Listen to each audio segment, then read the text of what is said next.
నమస్తే అండి, welcome to my channel Lakshmi Ramana recipes. ఈరోజు మనం ఎగ్తో ఒక మంచి రుచికరమైన కర్రీని ప్రిపేర్ చేసుకున్నామండి. మామూలుగా మనం ఎగ్ని ఏదైనా కాంబినేషన్తో చేసుకుంటూ ఉంటాం, చాలా బాగుంటుంది. ఈరోజు నేను బీరకాయ కోడిగుడ్డు కర్రీ చేస్తున్నానండి. వేడి వేడి రైస్లోకి చాలా బాగుంటుంది. అలాగే రోటీ, నాన్, చపాతీ, పుల్కాలో కూడా సూపర్గా ఉంటుంది. రాగి సంగట్లో కూడా ఎక్సలెంట్గా ఉంటుంది. కాబట్టి ఈరోజు మనం ఈ బీరకాయ కోడిగుడ్డు కర్రీని ఎలా ప్రిపేర్ చేసుకోవాలో కావలసిన పదార్థాలు, తయారీ విధానం ఒకసారి చూద్దామండి. ముందుగా స్టవ్ వెలిగించుకొని ప్యాన్ పెట్టుకొని 1 టీ స్పూన్ నూనె వేసుకోవాలి. 1/2 టీ స్పూన్ పసుపు పొడి, 1/4 టీ స్పూన్ కారం పొడి వేసుకోవాలి. ఇందులో ముందుగానే ఉడికించి పెట్టుకొని అలాగే ఘాట్ పెట్టుకోవాలండి. అక్కడక్కడ 1-2 చోట్ల ఎగ్స్ నేను ఒక 6 తీసుకున్నాను. కొద్దిగా ఉప్పు వేసి ఉడికించి పెట్టుకోవాలి. అవి ఇందులో వేసేసుకుందాము. ఇప్పుడు ఈ ఎగ్స్ని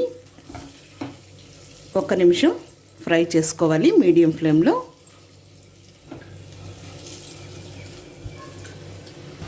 ఒక చిటికెడు సాల్ట్ వేసుకుందాము. చాలండి. ఇప్పుడు ఇవి తీసి పక్కన పెట్టేసుకుందాము. ఒక 3 టేబుల్ స్పూన్ల నూనె వేసుకోవాలి. 1/2 టీ స్పూన్ ఆవాలు, 1/2 టీ స్పూన్ మినపప్పు, 1/4 టీ స్పూన్ జీలకర్ర వేసుకోవాలి. పోపు దినుసులు వేగిపోయాయి. ఒక పెద్ద ఉల్లిపాయని చిన్న ముక్కలుగా కట్ చేసుకోవాలి. అలాగే ఒక 2 పచ్చిమిరపకాయలు కూడా చిన్న ముక్కలుగా కట్ చేసి ఇందులో వేసేసుకోవాలి. కొద్దిగా కరివేపాకు వేసేసుకొని ఒక 2 నిమిషాలు ఈ ఉల్లిపాయ ముక్కల్ని ఫ్రై చేసేసుకోవాలి. ఇప్పుడు ఈ ఉల్లిపాయ ముక్కలు వేగాయి. ఇందులో ఇవి బీరకాయ ముక్కలండి. పైన లైట్గా చెక్కు తీసుకొని 1/2 కేజీ బీరకాయ అండి ఇది. ఈ విధంగా చిన్న చిన్న ముక్కలుగా కట్ చేసుకోవాలి. ఇప్పుడు ఈ బీరకాయ ముక్కలు ఇందులో వేసేసుకుందాము. ఈ బీరకాయ ముక్కలను కూడా ఒక 2 నిమిషాలు మీడియం ఫ్లేమ్లో ఇలా కలుపుకుంటూ ఫ్రై చేసుకోవాలి. మంచి కాంబినేషన్ అండి. ఈ ఎగ్కి ఈ బీరకాయ అనేది చాలా బాగుంటుంది. వేడి వేడి రైస్లో కానీ అలాగే రోటీ, నాన్, చపాతీ, పుల్కాలో కూడా చాలా బాగుంటుంది. ఇప్పుడు బీరకాయ ముక్కలు వేగిన తర్వాత ఇందులో అల్లం వెల్లుల్లి పేస్ట్ 1 టేబుల్ స్పూన్ వేసుకోవాలి. కొద్దిగా పసుపు పొడి, 1 టేబుల్ స్పూన్ కారం పొడి,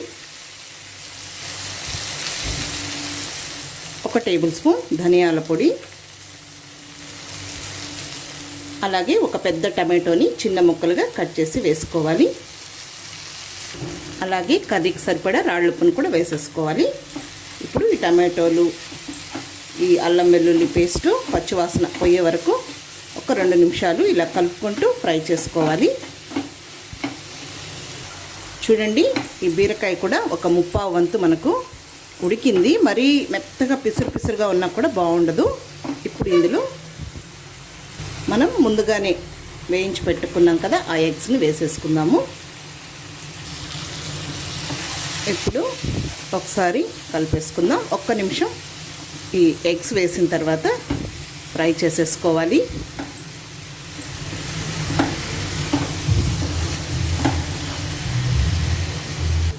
ఇప్పుడు కొద్దిగా నీళ్ళు వేసేసుకుందాము. ఒక మీడియం సైజ్ గ్లాస్ నీళ్ళు అయితే సరిపోతుంది. ఒకసారి కలిపేసుకుందాము. మరి నీళ్ళగా ఉన్నా కూడా బాగుండదు, కొంచెం గ్రేవీగా ఉంటే బాగుంటుంది దగ్గరగా. ఇప్పుడు మూత పెట్టేసుకొని మీడియం ఫ్లేమ్లో ఒక 4 నిమిషాలు ఉడికించుకోవాలి. ఓకే అండి, మనకు కర్రీ రెడీ అయిపోయింది. చివరగా కొంచెం కొత్తిమీర చల్లేసేసుకొని స్టవ్ ఆఫ్ చేసేసుకుందాం. అంతే అండి, బీరకాయ కోడిగుడ్డు కూర రెడీ అయిపోయింది. ఇప్పుడు మనం డిష్ అవుట్ చేసేసుకుందాము. అంతే అండి, చూసారు కదా మనం బీరకాయ కోడిగుడ్డు కర్రీని ఎలా ప్రిపేర్ చేసుకున్నామో. తప్పకుండా ట్రై చేసి చూడండి. వేడి వేడి రైస్లోకి అలాగే రోటీ, నాన్, చపాతీ, పుల్కాలోకి, రాగి సంగట్లో కూడా చాలా బాగుంటుంది.